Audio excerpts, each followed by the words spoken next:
আসসালামু আলাইকুম dear learners, আজকে আরেকটি নতুন লেসন নিয়ে আপনাদের সামনে হাজির হলাম। তো চলুন লেসনটি দেরি না করে শুরু করি। এটা লেসন নাম্বার 2। আচ্ছা, উইথ ওয়ান ভয়েস, যার অর্থ হচ্ছে সবাই এক কণ্ঠে। আমি এটা ব্যাখ্যায় গেলাম না, মানে কোনো কিছুতে রাজি হয়ে সবাই এক কণ্ঠে রাজি হওয়া বা একস্বরে রাজি হওয়া। At the top of one voice, গলা ছেড়ে বা উচ্চ স্বরে চিৎকার করে বা চিৎকার করে গলা ছেড়ে, হ্যাঁ, বা চিৎকার করে, এরকম বলা যেতে পারে। চিৎকার করে এভাবে বলা যেতে পারে। Like the sound of your own voice, অর্থাৎ লাইক টু টক এ লট, অনেক কথা বলতে পছন্দ করা, without wanting to listen to the people, অন্যের কথা না শুনে নিজের কথা বলতে পছন্দ করা, মানে অনেক কথা বলা এবং অন্যদের কথা শুনতে না চাওয়া বা পছন্দ করা, আর নিজের কথাটা বলা, অন্যের কারোর কথা শুনতে না চায়। ইংরেজি শব্দ হচ্ছে like the sound of your own voice. আচ্ছা, ফাইন্ড ইউর ভয়েস অথবা find your tongue. Find your voice অথবা ফাইন্ড ইউর টাং হচ্ছে বি অ্যাবল টু স্পিক অথবা এক্সপ্রেস ইউর অপিনিয়ন, মানে কথা বলতে পারা বা নিজের মতামত প্রকাশ করতে পারা বা এই সুযোগটা আসা।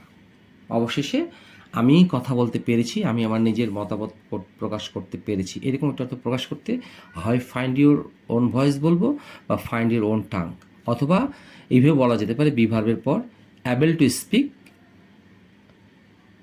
অথবা এক্সপ্রেস ওয়ান্স বা ইউর ওপিনিয়ন, কথা বলতে পারে, নিজের মতামত প্রকাশ করতে পারে, এইভাবেও ব্যাখ্যা করা যেতে পারে। ভয়েস এগেনস্ট, এটা একটি ভার্ব, বিরোধিতা করা কোনো কিছুর বিরুদ্ধে। আবার ভয়েস অ্যাবাউট ডাউটস হতে পারে, ভয়েস অ্যাবাউট কনসার্ন হতে পারে, ভয়েস অ্যাবাউট ক্রিটিসিজম হতে পারে, ভয়েস অ্যাবাউট কমপ্লেন্টস হতে পারে, মানে মতামত।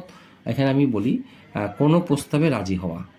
হ্যাঁ, আচ্ছা, অ্যাগ্রি টু, এটা এখানে, আচ্ছা এটা এখানে বসবে না। আচ্ছা, এর অর্থ হচ্ছে ভয়েস অ্যাবাউট, কোনো সন্দেহ সম্পর্কে মানে প্রতিবাদ করা, কোনো বিষয়ে উদ্বিগ্ন প্রকাশ করা, সমালোচনার করা, আর কমপ্লেইন করা মানে কথা বলা, মতামত প্রকাশ করা। আচ্ছা, এখন আসি আমরা এক্সাম্পলে। With one voice, with one voice, আমরা এখন আসি উইথ ওয়ান ভয়েস। এক নম্বর এক্সাম্পলটি, আমরা সভাতে সবাই এক কণ্ঠে এই ব্যাপারে রাজি হয়েছিলাম। যে এইখানে আমি দেখানোর চেষ্টা করেছিলাম একটু পূর্বে, অ্যাগ্রি টু। অ্যাগ্রি টু হচ্ছে কোনো প্রস্তাবে রাজি হওয়া বা একমত হওয়া, কোনো প্রস্তাবে রাজি হওয়া বা একমত হওয়া। যেমন সভাতে সবাই এক কণ্ঠে এই ব্যাপারে রাজি হয়েছিলাম, তাহলে যেহেতু অ্যাগ্রি ভার্ব টু করলাম, past indefinite, we agreed to the proposal. আমরা সবাই প্রস্তাবে রাজি হলাম কি, উইথ ওয়ান ভয়েস, সবাই এক কণ্ঠে, সবাই এক কণ্ঠে রাজি হলাম কোথায়, সভাতে, ইন দ্য মিটিং। দ্বিতীয় এক্সাম্পলটা হচ্ছে বাচ্চাটি গলা ছেড়ে চিৎকার করছে, the kid is screaming. Scream চিল্লাচ্ছে কি, at the top of his voice, মানে গলা ছেড়ে চিৎকার করছে। এই যে গলা ছেড়ে বা উচ্চস্বরে বা চিৎকার করে কথা বলছে বা চেঁচাচ্ছে বা চিৎকার করছে।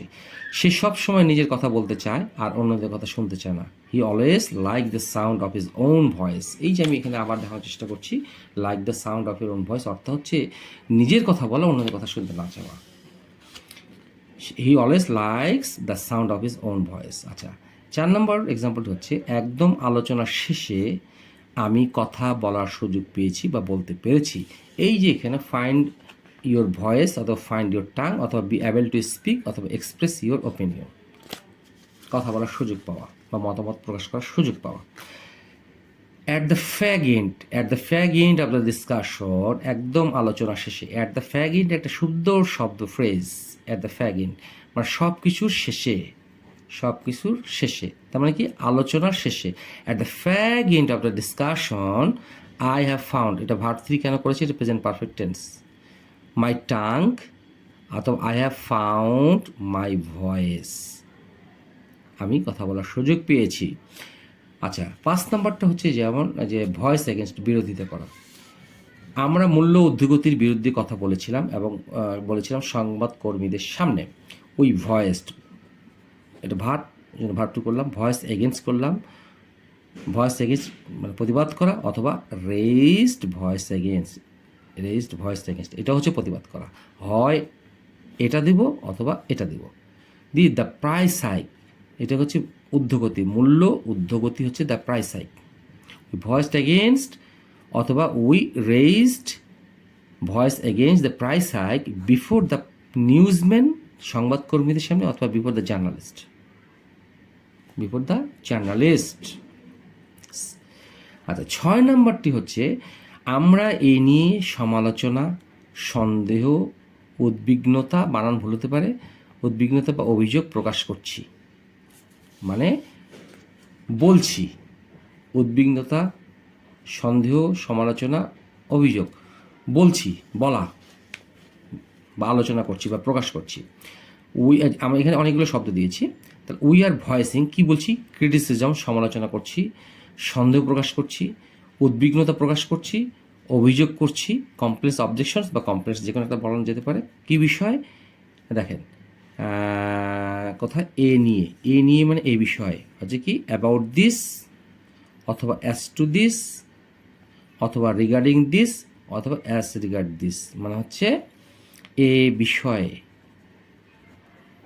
এর ইংরেজি হচ্ছে এ বিষয়ে, about this, as to this, regarding this. এটা আশা করি আপনাদেরকে ভালো মতো বোঝাতে পেরেছি। আর যদি কারো যদি বুঝতে বা কোনো ব্যক্তি বা ভিউয়ারে যদি বুঝতে অসুবিধা হয় তাহলে অবশ্যই আমাকে কমেন্ট বক্সে জানাবেন। এবং এই লেসনগুলোর যে জিনিসগুলো আমি লাইন বাই লাইন দেখানোর চেষ্টা করছি, আশা করি আপনাদের ভালো লেগে থাকবে। আর বুঝতে অসুবিধা হলে তো অবশ্যই আমাদেরকে জানাবেন, আর বেশি বেশি করে শেয়ার কমেন্টস করবেন। আসসালামু আলাইকুম।